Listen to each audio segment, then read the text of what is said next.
दोस्तों, सोचो कि एक बैट जब एक बेसबॉल को हिट करता है और वो थ्वैक की आवाज आती है। ये आवाज हमें बताती है कि एक बहुत ही तेज और शक्तिशाली घटना हुई है।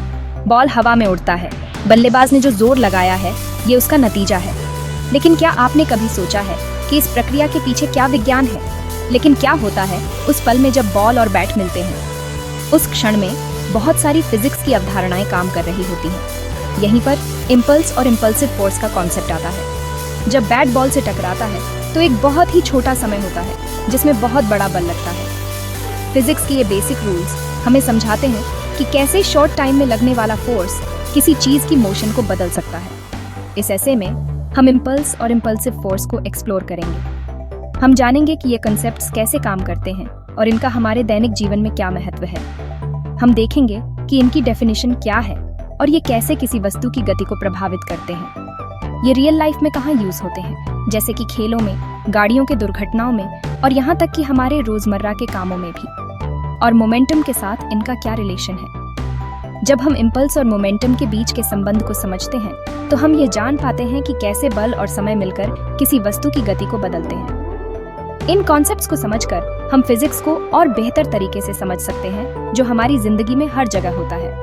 एक कार क्रैश से लेकर एक जिम्नास्ट के मूवमेंट्स तक इम्पल्स और इम्पल्सिव फोर्स हर जगह काम कर रहे हैं। जब एक कार दुर्घटना होती है तो कार और उसमें बैठे लोग एक बहुत बड़े बल का सामना करते हैं। इस ऐसे का मकसद है आपको इम्पल्स और इम्पल्सिव फोर्स को इजीली समझाना, खासकर क्लास 11 के स्टूडेंट्स के लिए। हम चाहते हैं कि आप इन कॉन्सेप्ट्स को समझें और इन्हें अपने जीवन में लागू कर सकें। जब आप इन अवधारणाओं को समझेंगे तो आप देखेंगे कि फिजिक्स सिर्फ एक विषय नहीं है, बल्कि यह हमारे चारों ओर की दुनिया को समझने का एक तरीका है। तो चलिए इस यात्रा पर निकलते हैं और जानते हैं कि कैसे एक बेसबॉल स्विंग के पीछे की फिजिक्स हमारी दुनिया को समझने में मदद करती है। फिजिक्स में इम्पल्स ये बताता है कि कोई फोर्स किसी चीज के मोमेंटम को कितना चेंज करता है। इम्पल्स एक बहुत ही महत्वपूर्ण कॉन्सेप्ट है जो हमें यह समझने में मदद करता है कि कैसे एक फोर्स किसी ऑब्जेक्ट की गति को बदल सकता है। यह कंसेप्ट न केवल थियोरेटिकल फिजिक्स में बल्कि प्रैक्टिकल एप्लीकेशंस में भी बहुत उपयोगी है। ये सिर्फ फोर्स के बारे में नहीं है, बल्कि ये भी है कि वो फोर्स कितने टाइम तक अप्लाई हो रहा है। जब हम इम्पल्स की बात करते हैं तो हम फोर्स और टाइम दोनों को ध्यान में रखते हैं। यह समझना महत्वपूर्ण है कि एक छोटा फोर्स भी अगर लंबे समय तक अप्लाई किया जाए तो सिग्निफिकेंट इम्पल्स दे सकता है। याद करो बेसबॉल का एग्जाम्पल। बेसबॉल में जब बैटर बॉल को हिट करता है तो वो एक फोर्स अप्लाई करता है, लेकिन सिर्फ फोर्स ही नहीं, बल्कि वो कितने समय तक बॉल के साथ कांटेक्ट में रहता है ये भी महत्वपूर्ण है। एक पावरफुल स्विंग से होम रन की गारंटी नहीं होती। अगर बैटर बॉल के साथ सही समय तक कांटेक्ट नहीं बना पाता तो बॉल दूर नहीं जा पाएगी। इसलिए सिर्फ फोर्स ही नहीं बल्कि कांटेक्ट टाइम भी महत्वपूर्ण है। बैटर को बॉल के साथ कांटेक्ट बना के रखना होता है थोड़ी देर के लिए ताकि ज्यादा इम्पल्स दे सके। जब बैटर बॉल के साथ लंबे समय तक कांटेक्ट में रहता है तो वो बॉल को ज्यादा मोमेंटम दे पाता है, जिससे बॉल दूर तक जाती है। इम्पल्स निकालने के लिए किसी चीज पे लगने वाले फोर्स को उस टाइम से मल्टीप्लाई करते हैं जितनी देर वो फोर्स लगता है। यह एक सिंपल येट पावरफुल फॉर्मूला है जो हमें यह समझने में मदद करता है कि कैसे फोर्स और टाइम मिलकर इम्पल्स को जनरेट करते हैं। मैथमेटिकली इम्पल्स J को ऐसे रिप्रेजेंट करते हैं, J इक्वल साइन FDT, जहां ये फॉर्मूला हमें एक क्लियर और प्रिसाइज तरीका देता है इम्पल्स को कैलकुलेट करने का। J है इम्पल्स, जिसे न्यूटन सेकंड्स NS में मेजर करते हैं। इम्पल्स की यूनिट न्यूटन सेकंड्स होती है, जो यह दर्शाती है कि यह फोर्स और टाइम का प्रोडक्ट है। F है फोर्स, जिसे न्यूटन्स N में मेजर करते हैं। फोर्स की यूनिट न्यूटन्स होती है, जो यह दर्शाती है कि यह एक मेजर है कि कितना पुश या पुल अप्लाई किया जा रहा है। dt है वो टाइम जिसमें फोर्स लग रहा है, जिसे सेकंड्स S में मेजर करते हैं। टाइम की यूनिट सेकंड्स होती है, जो यह दर्शाती है कि फोर्स कितने समय तक अप्लाई किया गया है।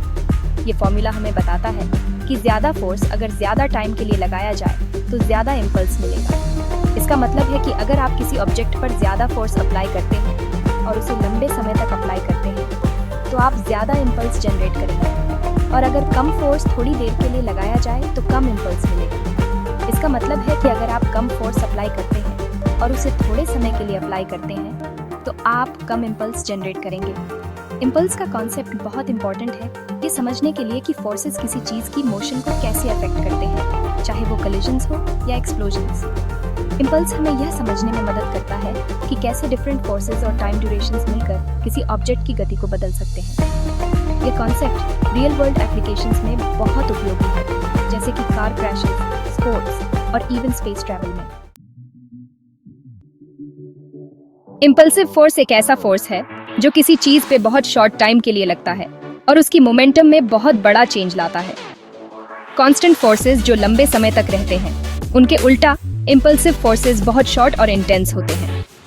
इम्पल्सिव फोर्सेस के एग्जाम्पल्स हमें अपनी जिंदगी में हर जगह देखने को मिलते हैं, जैसे कि हैमर का नेल पे इम्पैक्ट, बिलियर्ड बॉल्स का कोलिजन और एक जंपिंग करते हुए इंसान का जमीन पे फोर्स। ये सब इम्पल्सिव फोर्सेस के एग्जाम्पल्स हैं। ये फोर्सेस अक्सर मैग्नीट्यूड में बहुत ज्यादा होते हैं, लेकिन बहुत कम समय के लिए रहते हैं, जिसकी वजह से चीजों की मोमेंटम में बहुत जल्दी बदलाव आता है। इम्पल्सिव फोर्स का कॉन्सेप्ट इम्पल्स से बहुत ज्यादा जुड़ा हुआ है। दरअसल किसी चीज को मिलने वाला इम्पल्स उसकी मोमेंटम में आने वाले चेंज के बराबर होता है। यह रिलेशन इम्पल्स मोमेंटम थ्योरम में बताया गया है, जिसे हम आगे डिटेल्स में देखेंगे। Section 4, real world applications, from airbags to cricket. Impulse और इम्पल्सिव फोर्स के प्रिंसिपल्स के रियल वर्ल्ड में बहुत सारे एप्लीकेशंस हैं और ये सेफ्टी और स्पोर्ट्स में बहुत इंपॉर्टेंट रोल प्ले करते हैं। कार्स में एयरबैग्स का फंक्शन देखो। एक कोलिजन में एक एयरबैग बहुत जल्दी फैलता है, जिससे ऑक्यूपेंट की मोमेंटम को चेंज होने में थोड़ा ज्यादा टाइम लगता है।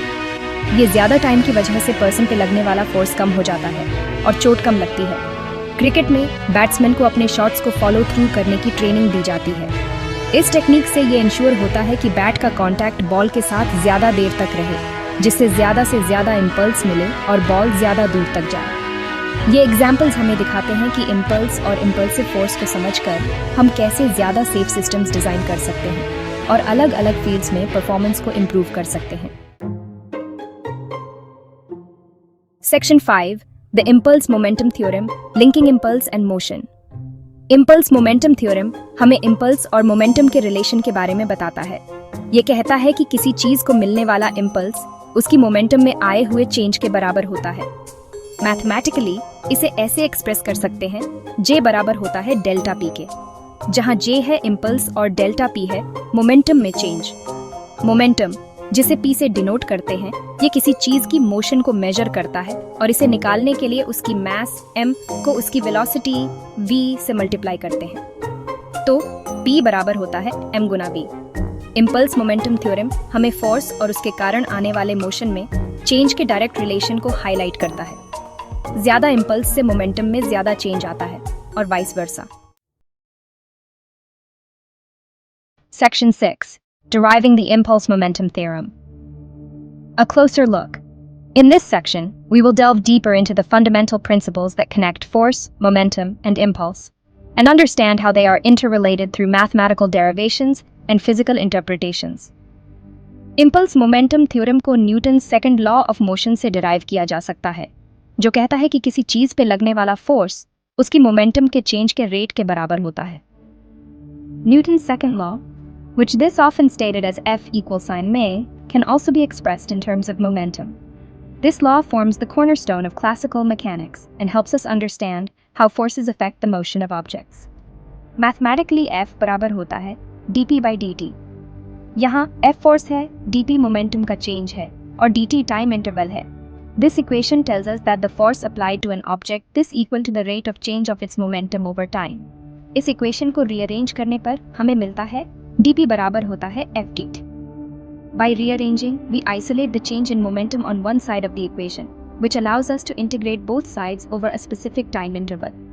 इस इक्वेशन के दोनों साइड्स को उस टाइम इंटरवल में इंटीग्रेट करने पर जिसमें फोर्स लग रहा है, dp का इंटीग्रल बराबर होता है f dt के इंटीग्रल के। Integration helps us sum up the small changes in momentum over the time during which the force is applied, giving us a comprehensive picture of the overall effect. Equation का left side हमें momentum में change delta p बताता है और right side हमें impulse j बताता है. Here, delta p represents the total change in momentum, while j represents the impulse, which is the product of force and the time over which it acts. इसलिए delta p बराबर होता है j के. This fundamental relationship shows that the change in momentum of an object is equal to the impulse applied to it. यह derivation हमें Newton second law of motion और impulse momentum theorem के connection को दिखाता है। This connection, this crucial for understanding how forces influence the motion of objects over time and how we can predict the resulting changes in their momentum. ये हमें बताता है कि कैसे इम्पल्स, जो कि फोर्स का टाइम के साथ इंटीग्रल है, किसी चीज की मोमेंटम में आने वाले चेंज से डायरेक्टली रिलेटेड है। By understanding this relationship, we can better analyze and predict the behavior of objects under various forces, whether in everyday situations or in complex scientific experiments. This theorem not only provides a deeper insight into the mechanics of motion, but also serves as a powerful tool in solving practical problems in physics and engineering.